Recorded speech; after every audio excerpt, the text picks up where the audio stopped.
नमस्कार, आप देख रहे हैं GBN24 और मैं हूं आपके साथ ऋषु चौधरी। बंगाल की सभी 42 सीटों पर उम्मीदवारों की लिस्ट जारी कर ममता बनर्जी ने इतना तो साफ कर दिया कि उनकी पार्टी अब बंगाल में लोकसभा का चुनाव अकेले ही लड़ेगी। लोकसभा चुनाव 2024 के लिए ममता बनर्जी ने टीएमसी उम्मीदवारों के नाम का ऐलान कर दिया है। इस बार महिला वोट पर ममता बनर्जी की खास नजर है। संसद से लेकर विधानसभाओं तक हर जगह ज्यादा महिला चेहरों को तवज्जो दी गई है और इन महिला चेहरों को भेजने में तृणमूल नेता हमेशा सहज रहते हैं। लोकसभा चुनाव की तारीखों के ऐलान से पहले राजनीतिक दल अपने अपने पत्ते खोलने शुरू कर दिए। लोकसभा चुनाव के लिए भाजपा कांग्रेस ने प्रत्याशियों की पहली लिस्ट जारी कर दी है। वहीं रविवार को ममता बनर्जी की पार्टी टीएमसी ने भी 42 प्रत्याशियों की लिस्ट जारी की है। कोलकाता में ब्रिगेड रैली के मंच से तृणमूल कांग्रेस सुप्रीमो और मुख्यमंत्री ममता बनर्जी की मौजूदगी में तृणमूल के राष्ट्रीय महासचिव अभिषेक बनर्जी ने प्रत्याशियों के नामों की घोषणा की। टीएमसी ने बंगाल की सभी 42 लोकसभा सीटों के लिए प्रत्याशियों के नामों की घोषणा कर दी। टीएमसी की नई सूची में कई खास बातें हैं जो आपको हैरान कर देगी।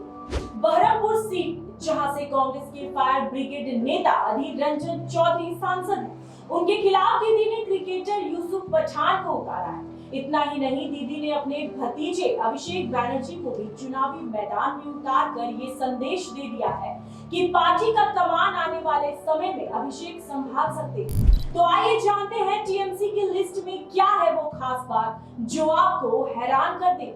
लोकसभा चुनाव 2019 में ममता बनर्जी ने अभिनेत्रियों को मैदान में उतार कर चौंका दिया था, लेकिन इस बार बशीरहाट सीट से अभिनेत्री नुसरत जहां और जादवपुर सीट से अभिनेत्री मिमी चक्रवर्ती का टिकट काट कर भी सबको हैरान कर दिया है। बशीरहाट से हाजी नूरुल इस्लाम को प्रत्याशी बनाया है। इस बार सबकी निगाहें बशीरहाट लोकसभा सीट पर, क्योंकि जिस संदेश खाली इलाके में हंगामा मचा हुआ था वो इलाका इसी लोकसभा क्षेत्र के अंतर्गत आता है। कांग्रेस के फायर ब्रिगेड नेता अधीर रंजन चौधरी जो हमेशा ममता बनर्जी का विरोध करते हैं, दीदी ने उनके खिलाफ क्रिकेटर यूसुफ पठान को उतारा है। सबसे बड़ी बात यह है कि यूसुफ पठान गुजरात के रहने वाले हैं, लेकिन ममता बनर्जी ने पठान को प्रत्याशी बनाकर एक तीर से दो निशाना साधा है। प्रधानमंत्री नरेंद्र मोदी के गृह राज्य से आने वाले पठान पर अब सबकी निगाहें हैं। वर्धमान दुर्गापुर सीट से पूर्व क्रिकेटर कीर्ति झा आजाद को टिकट दिया गया है। कीर्ति झा भाजपा के पूर्व सांसद रह चुके हैं, लेकिन कुछ साल पहले उन्होंने टीएमसी का दामन थाम लिया।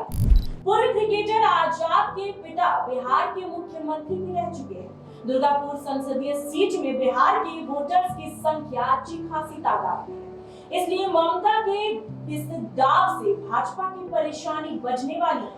आसनसोल सीट से ममता ने एक बार फिर बिहारी बाबू पर भरोसा जताया है। भाजपा ने यहां से भोजपुरी गायक पवन सिंह को प्रत्याशी बनाया था, लेकिन पवन सिंह यहां से चुनावी रण में उतरने से मना कर दिया है।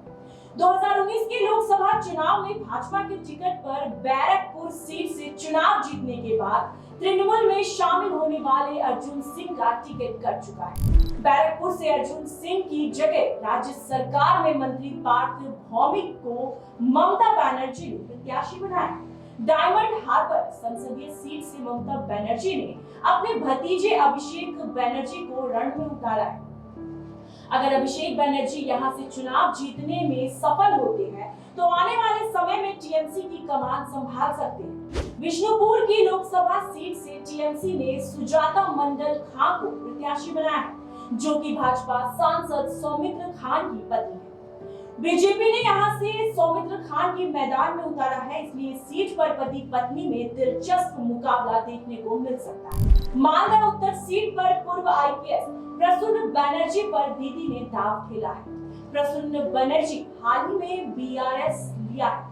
वो पश्चिम बंगाल कैडर के 2006 बैच के आईपीएस अधिकारी हैं। कृष्णानगर संसदीय सीट से ममता में एक बार फिर महुआ मोइत्रा को प्रत्याशी बनाया।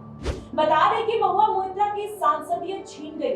लोकसभा में घूस के बदले सवाल पूछने के आरोप में महुआ मोइत्रा अपनी सांसदी गंवा चुकी। घाटाल लोकसभा सीट से अभिनेता दीपक अधिकारी उर्फ देव को प्रत्याशी बनाया गया है। 42 प्रत्याशियों में से सिर्फ 8 सांसदों को एक बार फिर टिकट दिया गया है। वही लिस्ट में 26 नए नाम शामिल हैं। अभी के लिए बस इतना ही। राजनीति से जुड़ी ऐसी ही तमाम बड़ी खबरों को जानने के लिए आप बने रहिए हमारे साथ और देखते रहिए GBET24।